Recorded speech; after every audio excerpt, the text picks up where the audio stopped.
શું કરે છે મોબાઈલમાં? એક્ઝામ પૂરી? પ્રેક્ટિકલ પતી ગયા? બાકી છે ને હજી. એમાં હસું શું આવ્યું તને?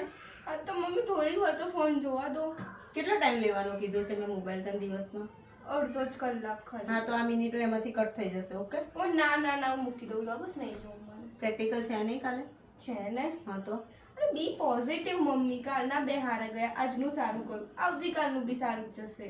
જે સારું ગયું એટલે બીજું સારું જ જશે એવું નહીં વિચારવાનું. ના તું જે બી પોઝિટિવ કરે છે ક્યારની તો બુક લઈને આમાં માથા કૂટતી હતી, યાદ નથી રહેતું કરીને. આ પોઝિટિવ શબ્દ તને ખબર છે શું શું? શું લોકડાઉન યાદ કરો, કોરોના યાદ કર, માસ પ્રમોશન. માસ પ્રમોશન યાદ છે, પણ આ પોઝિટિવ શબ્દની કેટલી ખરાબ ઇફેક્ટ હતી એ યાદ છે ને? એ વખતે લોકો લિટરલી ભગવાનને પ્રાર્થના કરતા હતા કે અમારો રિપોર્ટ નેગેટિવ આવે.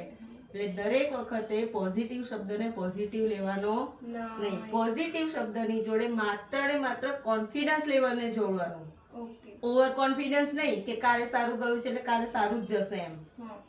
આગળ જે થવું હોય થાય, પણ આપણે એને લગતી જે મહેનત છે એ તો કરવી જ પડે. અને મોબાઈલ લેવાનો નહીં. હવે રાત્રે ખાલી 20 મિનિટ, 10 મિનિટ ઓવર. ના મમ્મી એવું ચાલે હું વાંચું જ છું ને. હવે પાછો બેગ છે ને એમાંથી હું ચોપડી કાઢી બેગ તો ખાલી જોવા માટે જ છે ને. અરે નાના ચોપડી કાઢી વાંચું છું. ચલો બસ.